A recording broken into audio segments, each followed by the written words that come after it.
Right. It's my daily scream of existential terror out of the way.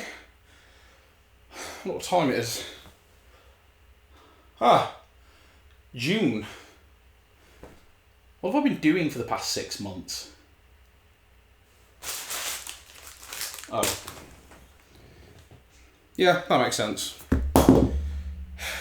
Wait.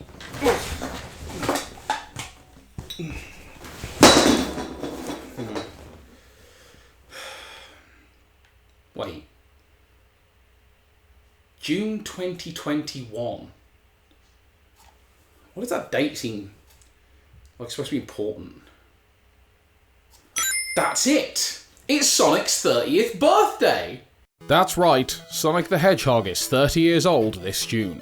For the past 3 decades, the character of Sonic has been firmly lodged in the hearts of gamers the world over. Since its inception, the Sonic brand has only ever been synonymous with the utmost high quality. Sonic, come back. To me. To us.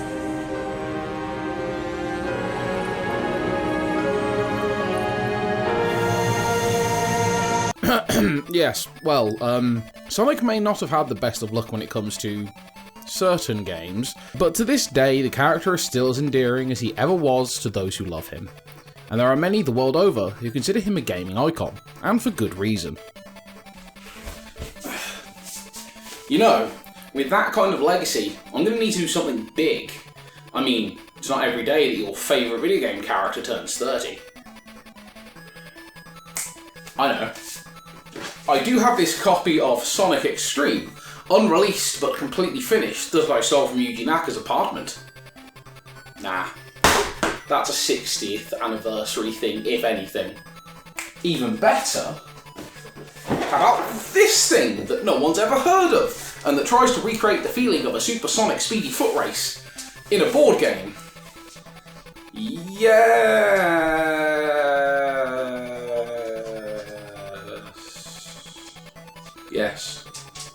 I'll do that. While you may not be familiar with it outside of that terrible joke in my last Sonic video, Sonic Crash Course is a racing board game for 2 to 4 players, published by IDW, the folks behind the 2018 Sonic comic book series. In the game, up to 4 players compete to see who's the fastest on Mobius. Yes, I am aware that isn't canon anymore, and I don't care. I'm also going to keep calling him Robotnik. Bite me. Well, right now you're probably thinking, hey Will, how did they take the speed of sound gameplay that we all know and love so well from the video games and put it into this board game? Well, they took this.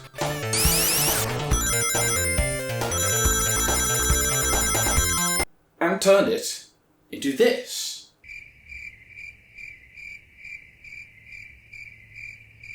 They took this and turned it into this.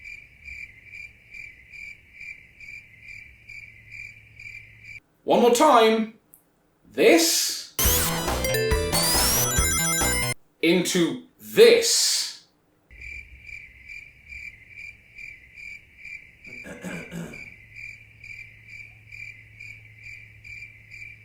You get the picture. Obviously, without trying something insane like the real-time gameplay of Project Elite, it wasn't really possible to translate the speed aspect of Sonic games onto the tabletop. But that doesn't mean that they didn't do an alright job in other regards. So, jokes aside, let's take a look at the actual content of the game box. Inside your copy of Sonic Crash Course, you'll find 4 character minis, 4 character boards, 60 item tokens, 12 damage tokens, 4 extra life tokens, 24 Flicky Bird tokens, 7 track tiles, and 3 shortcut tiles. And a rulebook with accompanying rules reference card. Setup is actually pretty simple. First, find yourself the biggest space you can. This will be important later. Get all of the non-item tokens and separate them into piles. Shuffle up your item tokens and put them all face down. Or do the sensible thing and put them in a blind bag. Put the shortcut tiles in a pile next to your tokens. Take your track tiles and find the starter tiles, designated by the 2 stars on them. Place these on the table with both stars touching to form a starting point. Then separate your remaining tiles into two relatively equal stacks. Now comes the best part of the game, picking the character that you want to play as. And if your answer is anything other than immediately shouting Knuckles at the top of your voice and punching anyone else who wants to play him in the face, then there's something wrong with you. Unlike me, a full grown man who rendered an 8-year-old unconscious for choosing the same character as me in a family-friendly board game. This is why I'm not invited to family functions anymore. Place your chosen character at the edge of the first starting tile. The first player is the person who was last in a race, but this might be a bit difficult unless you're playing with a 12-year-old or Usain Bolt. Are there newer runners? I don't know, I don't keep up with runners. I do like the theming of the last person to be in a race being the first player, but outside of a school sports day, I just don't see it being that relevant to most people. Then again, this is a game designed for family members or, 8-year-olds, not full-grown men still obsessed with a 30-year-old video game character because it reminds them of when they were younger, fitter, and didn't require a 4-hour nap to leave the house for 20 minutes. Bit harsh. So, how does the game actually work? Well, players take it in turns to perform 3 actions: moving, healing, or gaining items. Your goal is to collect Flicky Bird tokens by either performing special character goals on your card, or by being the character to put down a tile by reaching the edge of the track. Once a player has collected enough bird tokens, the current track edge becomes the finish line, and the player to get across it is declared the winner. Just to briefly explain that in more detail, it means that even if you collect all of the tokens, you're not necessarily going to win. Instead, if you spend the entire game hoovering up tokens, shooting through first position, but someone is hanging over your shoulder the entire game and they shoot past the finish line just as you collect the last token you need, they win and not you. This win condition is a little odd, but honestly works in the game's favour. It doesn't really make much sense to collect Flicky Birds as part of a racing game, nor does simply being the first person to reach the end of your limited tile selection. Combining both gives the game more interesting outcomes in all honesty. It's sort of hilarious to be holding back the entire game and then blast your rival in the face and rocket your way to victory. In some weird ways, it's kind of like a kart racer. You spend the entire main game racing, but you win at the end not because you were the fastest, but because you held a banana skin at your friend's face or something. It's kind of hilarious, but more than a little frustrating. The actions you can take are moving, drawing item tokens, or recovering from damage. Movement is pretty simple. This allows you to move forward by 1 space, into any of the 3 available lanes. Obviously, this does sort of mean that the person who starts out first has a bit of an advantage, but there are things you can do to help mitigate this a little bit. Part of which is the damage mechanics. If you start a turn with damage, you have to fix it before you can move on or draw items. Drawing item tokens is nothing out of the ordinary, but it's part of the mechanics that exist to help mitigate the first position advantages a bit. When you take the draw item action, how it works depends on your position. If you're first, you immediately draw a single item and have to take it. In second or third, you draw 2 items and get to choose one. If you're in last position, you get 3 items to choose from. This system is a really simple way of giving players who've fallen behind more options. If you're in last position, you get to pick from 3 items, and because they're so situational, you get 3 chances to pick an item that's going to boost you forward and help you catch up. Similarly, if you're in second or third position and just behind player 1, you get 2 options and can pick an offensive item that's going to slow the other player down long enough for you to overtake them. There's a decent variety of different items to choose from in the game. Items with an orange background have a single use effect and then are discarded, while green background items are placed somewhere on the track, depending on their specific rules. For single use items, you have the Motobug, the Bomb, and the Bumper. The Motorbug causes a single damage to each character ahead of you in the same lane, even if this goes around a corner. This is especially great if everyone happens to be doing the conga for some reason. The Bomb item causes 1 damage to all characters on a specific track tile, even the user if you're on the tile, and it can be played on any tile that is on the board currently. The final single-use item is the Bumper, which bounces a character backwards by 2 spaces, skipping any characters or obstacles in between. You can actually chain these together by using the bumper to bounce a character back into spikes or another obstacle, or even better, bounce him back into a character, pushing the second character forward into spikes and slowing them both down. Honestly, the best thing about items from my perspective is the fact that they don't slow you down much. Unlike picking up items, using an item is a free action, so as long as it's your turn you can do it whenever you like, although you can only hold 2 items at a time. For track items, you have 3 different possibilities. The spring item can bounce you over any number of obstacles, as long as they're placed next to each other, although it doesn't work against buzz bombers on the track, because they can fly, I guess. There's also the booster, which shoots you forward 2 spaces. The final track item is crab meat, which you can place anywhere and causes 1 damage if landed on. They can also be removed by the effects of a moto bug or a bomb. You know, for a Sonic game, this feels like it's missing something. Something Sonic always has.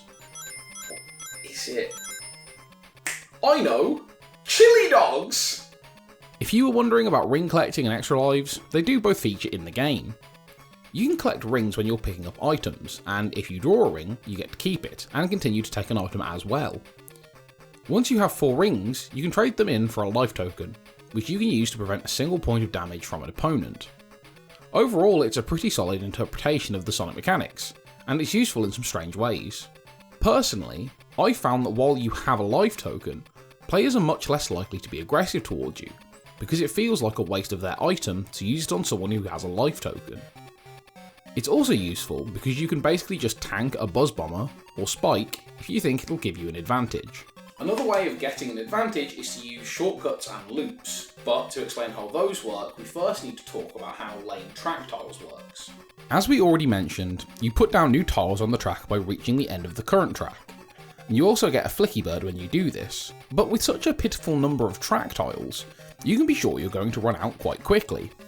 When this happens, moving onto a new tile means taking the one from the other end and placing it again. When you do this, you can spin it to change the direction it goes in, but all of the items on that piece of track remain, both positive and negative. This means that as you place the track, it has a tendency of moving all over the table, usually requiring you to push the entire thing along and reset all the items again. You may be wondering what these little arrows are on some of the tiles, and that's where shortcuts come in. Remember those other tiles we separated at the beginning of the game? Those are shortcut and loop tiles. If you can join 2 arrows by using one of these tiles at any time, you can elect to do so. These shortcuts are a great way for a character who is far behind to catch up to the leader. You don't even need to use these tiles to make a shortcut either. If 2 arrows line up without anything in between, then that's still a viable shortcut, and you can still use it to catch up to the first place player. Overall, Sonic Crash Course is a pretty well balanced game. There's no dice, so that completely removes any RNG element to it, or as much as possible, and I'm a big fan of that. Having said that, that doesn't mean that the game is completely without problems. The mechanics of Crash Course are pretty simple. You can learn them inside 5 minutes, and they're easy to teach. While that's great if you're looking for a casual game to play with your friends or family, it does mean that there's not much longevity to the game. Another big problem is some of the character abilities. In a lot of cases, they're just sort of hard to pull off. Tails in particular is mental.